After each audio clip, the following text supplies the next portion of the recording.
আজকের হাদিস ও আমল শেখার ষষ্ঠ পর্বে আমরা ফিলিস্তিন সম্পর্কিত বিশেষ হাদিস শেখার পাশাপাশি থাকবে ফিলিস্তিনি মাজলুম ব্যক্তিদের জন্য বিশেষ একটি দোয়া এবং বিশ্লেষণ করা হবে ফিলিস্তিনবাসীরা এত শহীদ হওয়ার পরেও আল্লাহ তাআলা তাদের জন্য কেন কোনো পদক্ষেপ নিচ্ছেন না। তাই চলুন ভিডিওটি আরম্ভ করা যাক। মসজিদে আকসার গুরুত্ব। হযরত আবু দারদা রাদিয়াল্লাহু তাআলা আনহু হতে বর্ণিত আছে, রাসূলুল্লাহ সাল্লাল্লাহু আলাইহি ওয়াসাল্লাম বলেন, মসজিদুল হারামে 1 রাকাত নামাজ আদায় করা অন্য মসজিদে 1,00,000 রাকাত নামাজ আদায় করার সমান। আর আমার মসজিদে 1 রাকাত নামাজ আদায় করা অন্য মসজিদে 1000 রাকাত নামাজ আদায় করার সমান। আর মসজিদুল আকসায় 1 রাকাত নামাজ আদায় করা অন্য মসজিদে 500 রাকাত নামাজ আদায় করার সমান।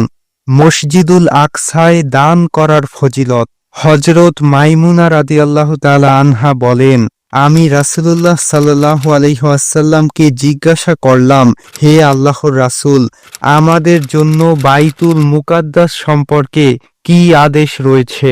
তখন তিনি বললেন, এটি হচ্ছে হাসরের ময়দান এবং পুনরুত্থানের স্থান। যদি তুমি সক্ষম হও তাহলে সেখানে গিয়ে নামাজ পড়ো।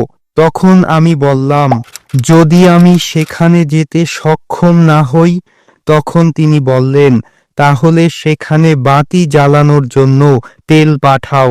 যে ব্যক্তি তা করে সে যেন সেখানে উপস্থিত হলো।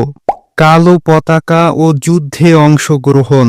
রাসূলুল্লাহ সাল্লাল্লাহু আলাইহি ওয়াসাল্লাম বলেন, যখন তোমরা দেখবে খোরাসান থেকে কালো পতাকা বাহিনী বের হয়েছে, তখন তোমরা তাদের সাথে মিলিত হও, কেননা তাদের মধ্যে আল্লাহর খলিফা মাহাদী থাকবেন। তাদেরকে কেউ থামাতে পারবে না। তারা কাফেরদের বিরুদ্ধে যুদ্ধ করতে থাকবে যতক্ষণ না সেই পতাকাটি বাইতুল মুকাদ্দাসে গাঁথা না হবে। সম্মানিত শ্রোতা, চলুন এখন একটু বিশ্লেষণ করা যাক। ফিলিস্তিনের মুসলমানদের উপর এত অত্যাচার হচ্ছে, বিশ্বের প্রতিটি মুসলমানদের হৃদয়ে রক্তক্ষরণ হচ্ছে, তবু কেন আল্লাহর পক্ষ থেকে সাহায্য আসছে না?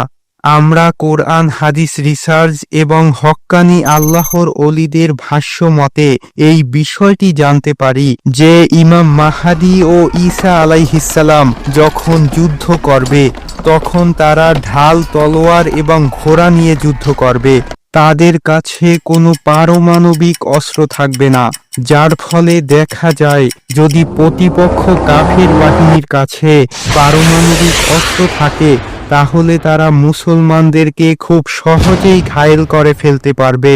তাই কুরআন, হাদিস ও আল্লাহর ওলিদের ভাষ্যমতে বোঝা যাচ্ছে বর্তমানে অধিক হারে ফিলিস্তিনের মুসলমানদের শাহাদাত বরণ করার কারণে প্রতিটি মুসলিম বিশ্ব ধীরে ধীরে এক হচ্ছে এবং কাফেরদের বিরুদ্ধে প্রতিবন্ধকতা সৃষ্টি করছে, যার ফলে একসময় প্রতিটি শক্তিশালী দেশ একে অপরের সাথে যুদ্ধে অবতীর্ণ হয়ে ধ্বংস হয়ে যাবে।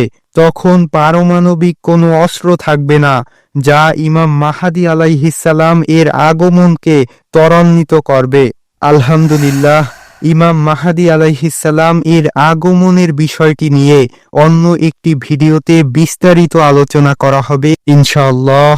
আজকের ফিলিস্তিনের মুসলমানদের জন্য বিশেষ দোয়াটি হচ্ছে, আল্লাহুম্মা কুন লি ইখওয়ানিনা ফি ফিলিস্তিন নাসরন ওয়া মুঈনান ওয়াহফাজহুম মিন কুল্লি সুইন ওয়া ফাররিজ হাম্মাহুম ওয়াকশিফ কারবাহুম ওয়ানসুরহুম আলা মান যালামাহুম ওয়াজমা কালিমাতাহুম আলাল হাক্কি ওয়া সাব্বিত আকদামাহুম ওয়ারযুকহুমুন নাসারা ওয়াল ইজ্জাতা।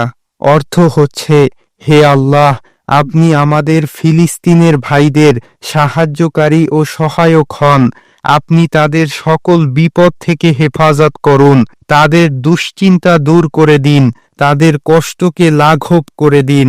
যারা তাদের উপর জুলুম করেছে তাদের বিরুদ্ধে আপনি তাদের সাহায্য করুন, তাদেরকে সত্যের উপর একত্রিত করুন, তাদের পাকে দৃঢ় করুন এবং তাদেরকে বিজয় ও সম্মান দান করুন। ওয়ামা আলাইনা ইল্লাল বালাগ, নাসরুম মিনাল্লাহি ওয়া ফাতহুন করিব।